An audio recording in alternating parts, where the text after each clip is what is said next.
I am also, of course, very happy to be here in Zagreb, just a week after the accession. And I have to say, with listening also to Paula here, I have seen many signs walking through the city that this has been also acknowledged by the citizens of Zagreb, that this is a very special and historic moment.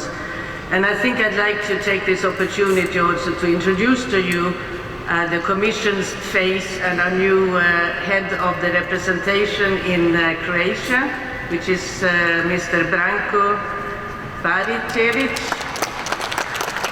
He is, as of now, he is heading the Commission's representation office here in Zagreb, and he is situated in something called the European House. And I just want to underline to all of you that this is your house now, and this is a house that will help you to answer also to some of Paula's questions here, give information about the EU, and also to answer to your questions, and also to make the links and connection that you might need with Brussels. So you have now a special representative here in Zagreb that will help you out. I think it's also worthwhile to mention and to talk about a bit of peace and stability. We are here to talk about citizenship, but I think that the core values really of the European Union's peace and stability has meant a lot and been a driving factor for the Croats also to decide to join the Union. And also that Croatia is a way also to show the way to a reunited Europe, where we can try to come over the differences of the past. Good sign, of course, that the June Council, 28th of June, also decided to open negotiations with Serbia, and also welcome the opening of the negotiations on the Stabilization and Association Agreement with Kosovo. I think these are important signs. We also know, of course, that the accession negotiations with Montenegro are well underway. And later this year, the Lithuanian presidency, who is also represented here today by the Ambassador Adomavicius, who is sitting over there, and who is going to actually help us close the European Year of Citizens later this year. But the Lithuanian presidency will also call a summit, as you know, on Eastern Partnership, which is also expected to take the process further. And I think that this is important because EU is still in the making. And I think it is important to stress that EU is still attractive to many people around this continent as a factor and as a tool for peace, stability, but also to make life better for the citizens on this continent. We often hear from our big neighbor in the West that this is a lost continent, that Europe, the EU is the sick man of Europe. And I think that it's time to hit back on that, because if we were that insignificant, I think there would be less efforts to tap and to see what we are doing and where we are heading on this continent. In any case, we are halfway now through the European Year of Citizens, and I'm glad to see also that not only civil society, but also the member states are getting more active in celebrating the year and in contributing to the year. So far, because we had a meeting last Thursday with representatives from the member states and national contact points, and we learned that it has finally taken off ground. There are lots of events being organized at the national level. And we have seen that because we have registered, of course, on the Europe for Citizens, the European Year website. We have a place where we register the events taking place at national level as well as at other levels. And we have more than 300 events already listed there.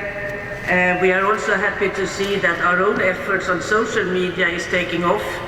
We have now got 523,000 followers on Google+, 135,000 likes on Facebook, 130,000 followers on Twitter, and maybe we'll get some more today. And that is good.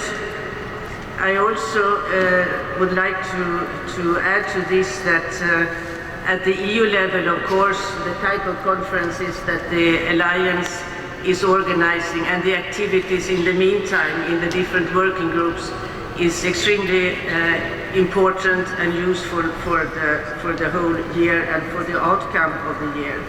From the Commission's point of view, we are also, as you know, organizing a number of citizens' dialogues, as we call it, which means that the President of the Commission and almost all of his commissioners are actually traveling to the member states to have open dialogues with citizens on three key issues: the economic crisis, obviously, issues related to citizenship and to the themes of the year, which is about citizens' rights, and also about the future of Europe. What kind of Europe do we want in the future? What kind of Europe do citizens want to see, say, in 2020?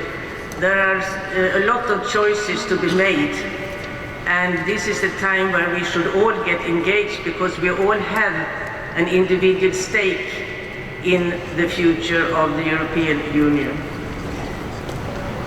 As you know, the whole purpose of the year has been to raise awareness on citizens' rights and also about different policies and programs that exist to support the exercise of these rights. The program Europe for Citizens has been mentioned, but it's also a question of raising a debate, strengthen civic and democratic participation, and also to prepare in a way for a higher turnout, I would say, in the European elections that are coming up very soon.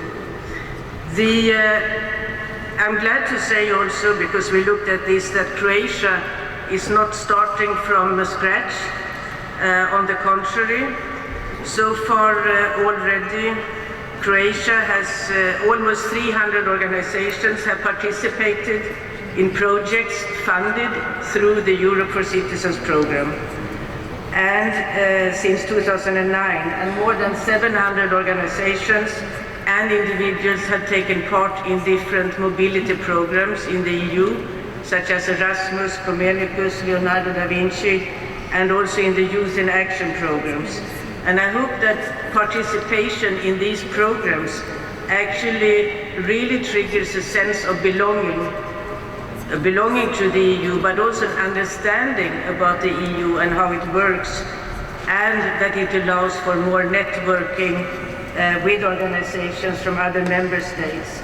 And I hope that those of you who are from Croatian organizations here, that you continue to participate in these programs, because this is a really excellent way of getting experiences and also to exchange views with organizations in other member states.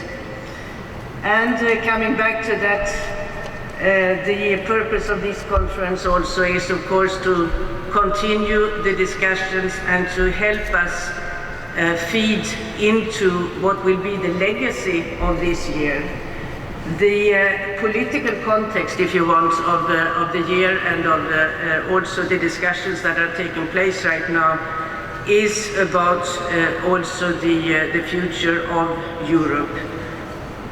You know that Barroso, our president, he has called for he has set up a blueprint, a roadmap for a stronger economic and monetary union, and how that will look like and what it takes also in social context. And in this respect, he's advocating obviously more unity, but for more unity we need more integration. For more integration we need more democracy, and he talks about European democracy. So what is European democracy? And I think that is one of the key issues also that this conference and the civil society organizations here should address. Tell us how European democracy can be improved, and also tell us how the less engaged, the disadvantaged citizens can reconnect to Europe and to the vision and the future of Europe, how they can regain confidence in the project, and also, of course, that they will also make their voice heard in at different levels, and not least at the European elections in May 2014. So it is a choice, and I am sure that you know that the recommendations that will come out of the discussions in these conferences organized by the Alliance will be handed over to the Commission in Vilnius on the 13th of December, and it will also, the recommendations will also form part of a report that the Commission will issue beginning of next year, summing up what is the citizens' perspective of a future Europe. And that will be a report that will accompany also the Commission's proposal for a possible treaty change in view of creating a more stronger EU. So what you are coming up with and what you are working with here is of extreme importance to the Commission and will feed into what we call the citizens' perspective for the future of Europe. So I wish you very good discussions today. Thank you.